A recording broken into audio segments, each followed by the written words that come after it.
You've heard myths.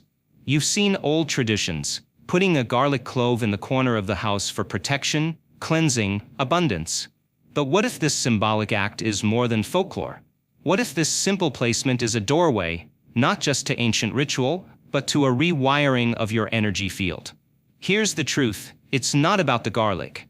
It's about what the garlic represents. The placement becomes a conscious trigger, a reminder to shift your attention, reclaim your energy, and unlock a magnetic field strong enough to draw wealth, opportunity, and breakthrough into your life.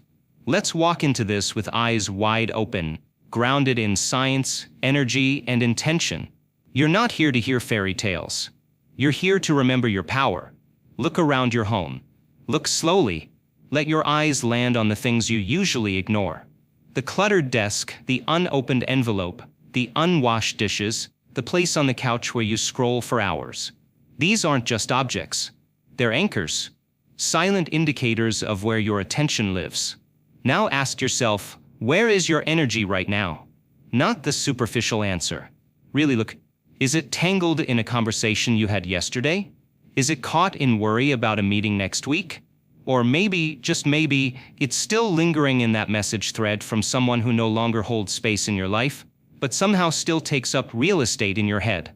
Every time you think about them, every time you relive what happened, every time you revisit the emotion, you are giving them your energy. And not just metaphorically, biologically, quantumly, neurologically. Not because you're weak, not because you're broken, but because you're conditioned. We are born into a world that teaches us to pay attention to what hurts. We learn to guard against the betrayal, to prepare for disappointment, to anticipate rejection. And so the mind, doing what it thinks is best, keeps scanning, keeps replaying, keeps holding on. What begins as a mechanism for safety becomes a trap. The loop.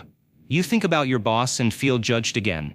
You see your ex online and feel not good enough, again. You open your bank app and that tight knot forms in your chest, again. And each of these moments is a transaction, an energetic withdrawal. You are handing over your creative energy, the very life force that builds your magnetic field, to something that already happened, to something that cannot change, to something that should no longer have the right to dictate how you feel. That energy is your currency. That energy is what magnetizes. That energy is what builds the bridge between your now and your future. But if it's all scattered in fragments of the past, how can you expect to attract something new? You don't need more energy. You need to reclaim what's already yours. Let's dive deeper into this. Everything you've experienced, every heartbreak, every success, every injustice, every celebration, has been recorded not just in your memory, but in your nervous system. And the more emotion involved, the deeper the imprint. This isn't poetic license. This is biological encoding. When an experience is emotionally charged, your brain releases chemicals, dopamine, cortisol, adrenaline, or oxytocin, depending on the emotion. These chemicals act like glue, binding the memory to the body. The stronger the emotion, the stronger the bond. And now, even years later, you can think a single thought and instantly feel the entire weight of the past again. That is attention stuck in time. That is energy caught in the loop. Let's take this a level deeper with a metaphor from physics. Imagine two atoms meeting in the quantum field. They begin to exchange information, vibrational frequencies, data, energy. Over time, they become bonded by an invisible field. You can't see the field, but it's there. It's real. It's measurable. Now swap those atoms with people. You and the ex. You and the guilt. You and the left. Each thought about them, each emotional reaction, acts like a handshake across time and space. And the more often you engage, the tighter the bond. You become energetically entangled with people and conditions that no longer serve your expansion. This isn't mystical. This is mechanical. This is how energy works. So ask yourself, who or what still has your energy? And how much of it is out there, working against the future you're trying to build? Let's talk straight. You can visualize wealth all day. You can repeat affirmations until your voice goes hoarse. But if you're still tethered to feelings of lack, financial trauma, or ancestral guilt around money, you are magnetizing the very thing you're trying to escape. Because manifestation is not just thought. it's frequency. It's not just desire, it's coherence. It's not just asking, it's becoming. And becoming is impossible if your energy is stuck in the past. You need freedom to create. And freedom requires energy. But to access that energy, you have to liberate it from the places it's trapped. That's the real work. It's not about adding anything. It's about reclaiming. You want to become a magnet for abundance? Then start pulling your energy out of that parent's voice that told you money is evil. That moment in college where you failed and made it mean you weren't smart. That time your card declined and you felt humiliated. It's time to dissolve those emotional contracts. Not because they weren't real, but because they no longer serve your evolution. Let's talk about the garlic. Yes, garlic. Not just as a culinary herb or cultural talisman, but as a neurological anchor. Take a single clove, brought undisturbed. Place it in the corner of your home where financial stress seems to hang thick in the air. Maybe that's your home office. Maybe it's by the front door. Maybe it's the drawer that holds unpaid bills. Wherever anxiety around money tends to creep in, place the garlic there. But don't confuse this for superstition. This isn't about folklore. It's about focus. You're not placing garlic. You're placing intention. You're creating a neurological interrupt, a physical symbol that says, this space no longer belongs to fear. Every time you see it, you're not reminded of superstition. You're reminded of sovereignty. You are disrupting the old association. You are reprogramming a new narrative. That garlic is now a cue for awareness. Instead of spiraling into worry when you walk into the room, your brain sees the garlic and goes, I remember. I don't feed that thought anymore. This is neuroplasticity in action. You are breaking the loop. You are reclaiming your energy. Let's get honest. You can't release resentment with a vision board. You can't free yourself from guilt with a single meditation. You need energy greater than the energy that's holding the pattern in place. This is not about effort. It's about elevation. You sit down in stillness. The body starts to twitch. The mind wants to wander. A memory flashes. A discomfort rises. You hear it, just one little worry. Just a few minutes of anxiety. Come on, it's what we do. This is the old self trying to survive. This is the conditioned self trying to maintain its grip. And here is the battlefield. Not out there. In here. You lower the volume. You return to your breath. You feel the resistance and don't run. You stay. This is the sacred rebellion. This is how you unhook. Each time you choose to sit instead of spiral. Each time you choose awareness over automatic reaction. Each time you feel the urge to rehearse pain, but choose presence instead, you are weakening the emotional tether. And something remarkable starts to happen. The energy once bound to the memory is now released. The power once locked in pain is now returned to your field. You start building your own magnetic field instead of feeding someone else's. You begin to call your power back. And from that reclaimed energy, you begin to create a future from possibility, not protection. So how do you begin reclaiming your energy today? Start here. Pick 3 objects in your home, like the garlic clove, that become physical cues for awareness. Every time you pass them, take one breath and ask, where is my energy? When you catch yourself mentally arguing with someone, imagining worst-case scenarios, or repeating painful stories, stop. Say, out loud if possible, I don't go there anymore. Then shift your focus to breath, gratitude, or your future vision. Write down the names of people, memories, or emotions that still feel energetically charged. Acknowledge the emotional tie, then declare, I no longer give you my power. Repeat this during meditation or as part of your morning routine. Don't run from resistance in meditation. Lean in. Every time you sit and don't react, you're building new circuitry. You're becoming the new version of yourself in real time. At the end of each day, reflect, where did I reclaim energy today? Did you avoid an argument? Did you stop a negative thought? Did you choose peace? Each of those moments is a victory. To create a new destiny, you must dissolve the one built from fear. To call in abundance, you must untangle yourself from scarcity. To rise, you must release. The garlic isn't magic, but you are. And when you finally start choosing where your attention goes, when you stop pouring your energy into the people, thoughts, and emotions that keep you in survival mode, you become magnetic to a new life.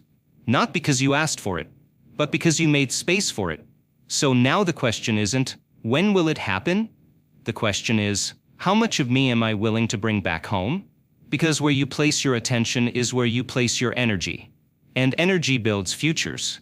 What happens when you stop focusing on your enemy? The energy you gave to hatred returns. Every ounce of resentment, anger, and bitterness that once lived in your mind now begins to circulate back to you. You feel lighter, more centered, more capable of growth. This is the first taste of freedom, the kind that doesn't come from defeating an external enemy but from disengaging with the inner narrative that fuels the fight. The power once dissipated through focus on conflict now finds its way back to you. But it's not just about stopping the negative focus. It's about releasing judgment, the silent, unspoken forces we use to justify holding on to power in unhealthy ways. When you release judgment, that power doesn't vanish, it returns too. The judgments you've passed on others, and perhaps on yourself, have been siphoning off your vitality, leaving you stagnant in emotional loops. But when you let go, when you no longer tether your energy to those labels, you begin the process of reclamation. This is not some mystical concept. It's the law of the universe, operating quietly in the background. Think of your energetic exchanges as a bank account. Every time you judge, criticize, or hold onto negative emotions, you're making withdrawals from your inner wealth. The energy, once given away, doesn't always return as easily unless you consciously choose to call it back. But the moment you decide to release the emotional grip, to let go of your attachment to the drama, the energy starts to flow back toward you. This is where things get transformative.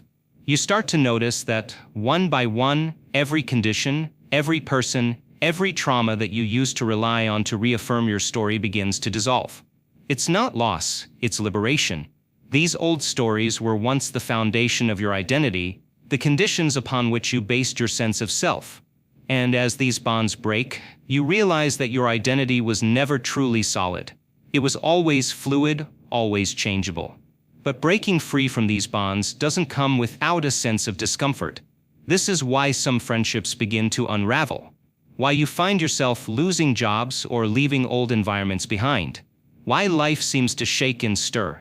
These aren't signs of punishment. They are the signals of recalibration.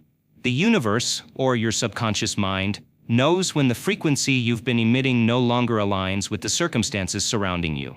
If the vibration no longer matches, the bond must break. It's a natural process, one that ensures you're always on a path of growth, transformation, and alignment. The real law of attraction is not about attracting what you desire, but attracting what you are. Your energy is your true signature, and it is what draws circumstances, people, and experiences to you. When your energy rises, when you reclaim your power and begin to vibrate at a higher frequency, everything that no longer matches that frequency must fall away. And this is when many people make the mistake of trying to fix things, of chasing after what's slipping away. But that's not the answer. The true answer is to let it go. Now, let's move to something even deeper. The key to real power lies in forgetting yourself. What does this mean? It's the art of detachment, not from people or possessions, but from the labels and identities you've constructed over your lifetime. Sit for a moment in the present. Drop the stories that define you. Drop your name, your role, your history, your fears, your dreams. Become no one. Go nowhere. Own nothing. In this moment, you are free. This is not a place of nothingness. It is a place of everything. Because when you drop the layers of identity, the roles you've assigned to yourself based on what you've done, what's happened to you, or what you've been told you are, you begin to invest your energy in the unknown. The unknown is where all potential lives. It's the vast ocean of possibility, where no limitation exists, where everything is up for creation. This is where real wealth resides. Not in the pursuit of more, but in the art of creating. Wealth is not a desire or a chase. It is the ability to create something from nothing, to tap into the endless field of potential that exists when you let go of old concepts of self. You become a blank canvas, free from the constraints of your past, of societal expectations, and of limiting beliefs. And the universe loves blank canvases because that's where the magic happens. The energy of wealth is the energy of creation, not accumulation. It's essential to understand that you're not hardwired for lack. Lack is not your default state. You may have been conditioned for it, but it is not your nature. Your brain is designed to adapt, to learn, and to evolve.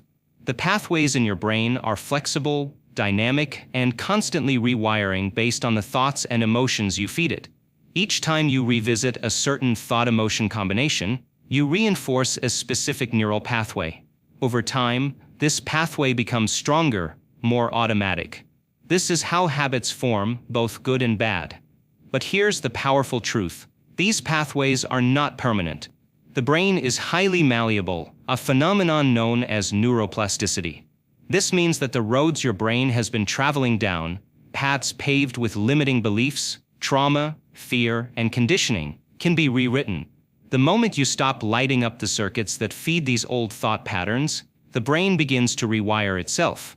By withdrawing your energy from the known, by choosing to stop reacting to the past, to the triggers that once defined you, you begin to break free from the emotional attachments that have kept you tethered to the past. As you disengage, the circuits in the neocortex, the part of your brain responsible for higher-level thinking and self-regulation, begin to dim. But instead of leaving a void, this shift redirects energy into other parts of the brain, particularly the autonomic nervous system. This system is responsible for healing, regeneration, and maintaining internal order. It's the system that takes care of the body when you get out of the way. And this is when the magic begins. As you disengage from the mental patterns of your past, the autonomic nervous system steps in. Healing begins. Flow starts. Magnetism returns. The more you step into this state of flow, the more naturally your electromagnetic field begins to align with the vibrational frequency of abundance, joy, and freedom. Every thought you have is an electrical signal that travels through your brain. Every emotion you feel is magnetic. Together, these two forces, thought and emotion, create a signal that your brain broadcasts into the world. This is your electromagnetic field.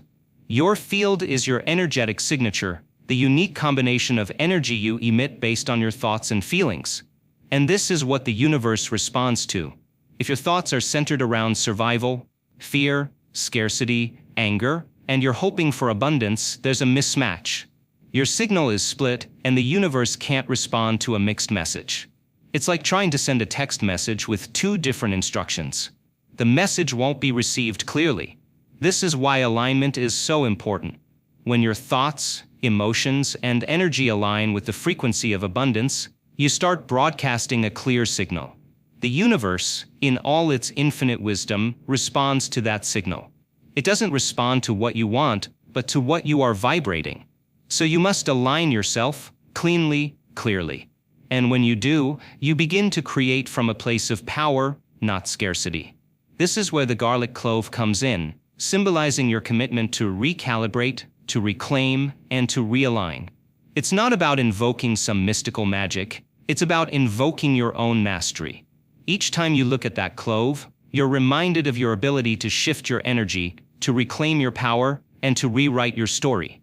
And as you do this, you become more magnetic to the wealth, abundance, and joy that you've always been capable of creating. The ultimate form of wealth is not money. It is self-mastery. The ability to govern your thoughts, emotions, and energy is the key to unlocking everything you desire. When you take back your power from the distractions, the stories, and the judgments that once controlled you, you step into your true potential.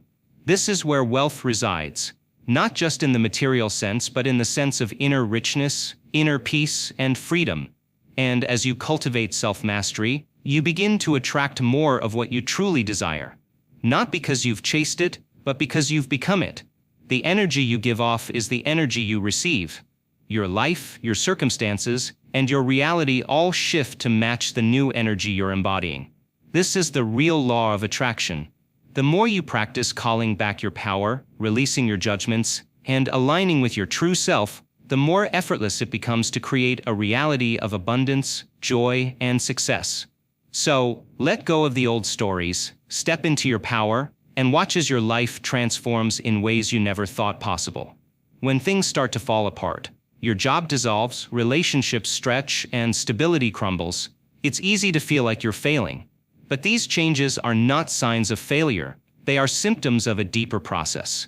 Your energy field is recalibrating, realigning itself with your new frequency. Don't run back to what's breaking. Let the old crumble. It's part of your growth. As your energy returns, it strengthens you, and you begin to build something new, not based on fear or need, but on coherence. Coherence is the alignment of your thoughts, emotions, and actions. This alignment attracts opportunities, people, and experiences that match your new energy. When you operate from a place of coherence, your life begins to unfold effortlessly. Instead of viewing challenges as losses, see them as opportunities for transformation. You didn't lose your job, you gained creative energy. You didn't lose your partner, you broke free from a bond tied to trauma. You're not falling behind, you're stepping off the treadmill of the past. Now ask yourself, what do you want to create? Imagine living in wealth, not just financial, but in freedom. Picture designing your life from alignment, not reaction. This is the power you have now to create and manifest the life you desire. One simple tool to support this transformation is the garlic clove. It's not magical, it's a symbol of your commitment to reclaim your energy and reset your frequency. It's a reminder to focus on the future you're creating, not the past you're escaping. Choose your corner. Pick a spot in your life where you feel disempowered, like your workspace or the front door, where your energy leaks the most. Place the clove with intention. As you place the garlic clove, speak your intention. I reclaim my energy. I reset my field. I allow wealth to match my frequency. Pair it with meditation. Spend just 10 minutes each morning in quiet meditation. Let go of old emotions like fear and resentment. Focus on becoming the person who creates the life they desire. Stay with it. As things shift, don't be alarmed if old patterns start to fall away. This is a sign your energy is rising. Let the collapse happen. Order is being created from disorder, and wealth will follow. Ultimately, it's not about rituals or hacks. It's about where your attention lives. The garlic clove is just a small symbol, a reminder that you are shifting your energy and aligning with your new timeline. As you match your energy with your desires, the universe will respond, effortlessly bringing the life you've been waiting for. Embrace the uncertainty. Change doesn't happen in a straight line, and sometimes the path to your new reality feels uncertain. Don't resist the unknown. Embrace it. The more you allow yourself to step into the unknown, the more you align with the infinite potential that exists in that space. Trust that the universe is reorganizing things in your favor. Cultivate patience and trust. While you may want instant results, transformation is a process. Trust that what is meant for you will come in its own time. Be patient with yourself as you build your new reality. Every step you take in the direction of your new energy is a step toward the life you're designing. Patience will allow you to stay aligned, knowing that your manifestations are already on their way.